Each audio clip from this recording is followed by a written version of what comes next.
శ్రీ విష్ణు రూపాయ నమః. Hi friends, welcome to my channel Shadruchulu by Kiran. మనం ఈరోజు వీడియోలో ఏకాదశి వ్రత కథ, అలాగే ఏకాదశులు అంటే ఏకాదశి పూజా విధానం, అసలు ఏకాదశి ఎలా వచ్చింది అనేది మనం ఈ వీడియోలో తెలుసుకుందాము.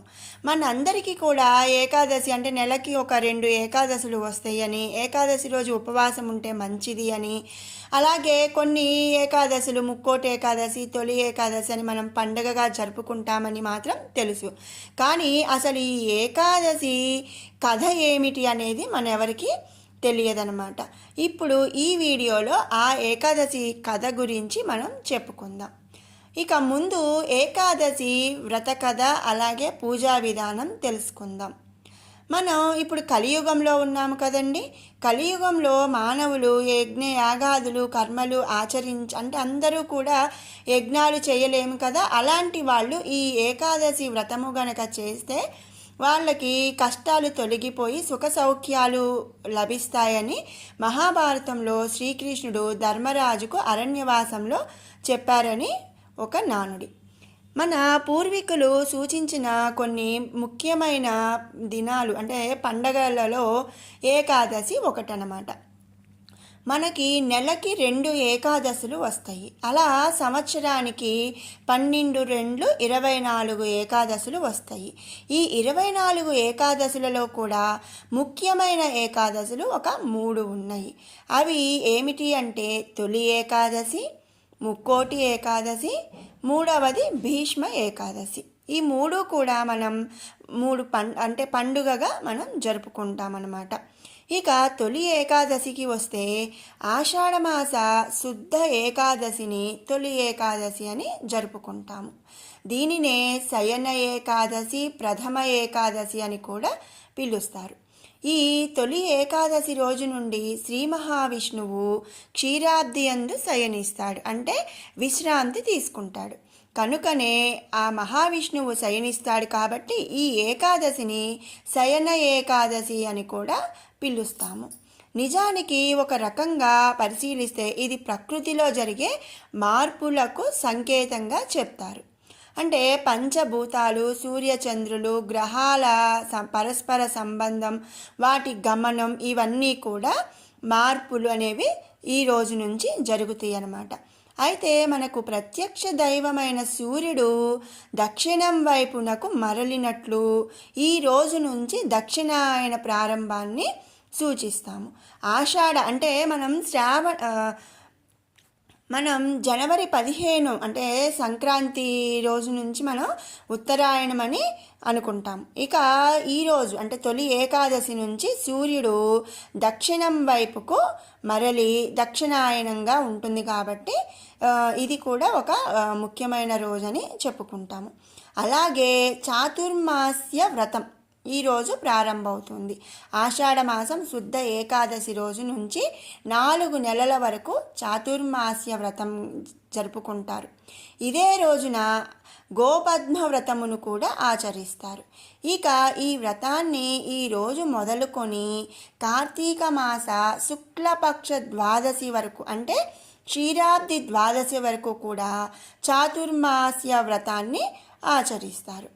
ఈ 4 నెలలను అంటే ఆషాఢమాసం ఏకాదశి నుంచి 4 నెలలు కార్తీక మాసం వరకు ఆషాఢం, శ్రావణం, భాద్రపదం, ఆశ్వీజం, ఇక కార్తీక మాసం ద్వాదశి వరకు అంటే ఆషాఢ మాసం 11వ రోజు నుంచి స్టార్ట్ అవుతుంది కదండి.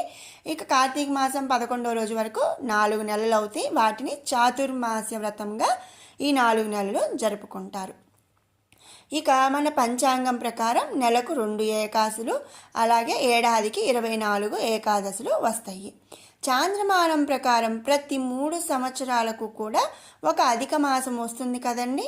అలాంటప్పుడు ఏంటంటే 26 ఏకాదశులు వస్తాయి. అన్నిటిలో కూడా ముఖ్యంగా తొలి ఏకాదశి, ముక్కోటి ఏకాదశిని ఎంతో భక్తి శ్రద్ధలతో ఆ విష్ణువును పూజిస్తూ మనం జరుపుకుంటాము.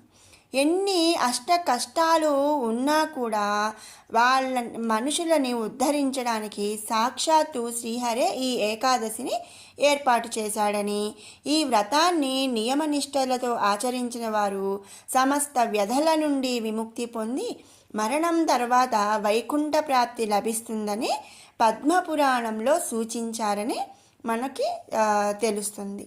ఇక ఇవన్నీ మనకి కొంతవరకు తెలిసిన విషయాలే. ఏంటంటే చాతుర్మాస వ్రతము, అలాగే ఆషాఢ శుద్ధ ఏకాదశి నుంచి కార్తీక ద్వాదశి వరకు చాతుర్మాస వ్రతం జరుపుకుంటామని, ఏకాదశి రోజు ఉపవాసం ఉంటామని, ఇవన్నీ కూడా మనకి కొంతవరకు తెలిసిన విషయాలే. కానీ ఈ ఏకాదశి కథ అసలు ఏమిటి, ఈ ఏకాదశి ఎలా వచ్చింది, దీని ప్రాముఖ్యం ఏమిటి అనేది ఇప్పుడు మనం తెలుసుకుందాము. ఏకాదశి కథ. ప్రజంఘుడు అనే రాక్షసుని కుమారుడైన మురాసురునితో యుద్ధంలో అలసిపోయిన శ్రీ మహావిష్ణువు తన సంకల్పం వలన తన శరీరం నుంచి ఒక కన్యకను జనింపచేశాడంట. ఆమె పేరు ఏకాదశి అని నామకరణం చేశాడు. ఆమె శ్రీహరిని 3 వరాలను కోరింది. సదా మీకు ప్రియముగా ఉండాలి అని, అన్ని తిథులలోనూ ప్రముఖంగా ఉండి అందరి చేత పూజింపబడాలి అని, అలాగే 3వది నా తిథి అందు భక్తితో పూజించి ఉపవాసము చేసిన వారికి మోక్షము లభించాలి అని కోరినట్లు మన పురాణాలు చెప్పాయి. మహాసాధ్వి అయిన సతీ సక్కుబాయి తెలుసు కదండి. ఆ సతీ సక్కుబాయి ఈ శయన ఏకాదశి నాడే మోక్షప్రాప్తి పొందిందని సంతులీలామృత పురాణం ప్రకారం తెలుస్తుంది. అందువల్లనే ఈరోజు పండరీపురంలో వైభవంగా ఉత్సవాలు జరుగుతాయి. ఈ వ్రతాన్ని ఆచరించిన వారు దశమి నాటి రాత్రి నిరాహారులై, అంటే ఉపవాసం ఉండి ఏకాదశి నాడు సూర్యోదయానికి ముందుగా శ్రీహరిని పూజించాలి. ఆ రోజు మొత్తం ఉపవాసం ఉండాలి. అసత్యం అంటే అబద్ధం ఆడరాదు, స్త్రీ సాంగత్యం పనికిరాదు. ఆ రోజు రాత్రంతా జాగరణ చేసి ద్వాదశి నాడు శ్రీహరిని పూజించి నైవేద్య తాంబూలాలు సమర్పించి భోజనం చేయాలి. ఇక అన్నదానం చేయటం ఎంతో ఉత్తమమని మన పురాణాలు తెలుపుతున్నాయి. విన్నారు కదండి అసలు ఏకాదశి ఎలా వచ్చింది అనేది.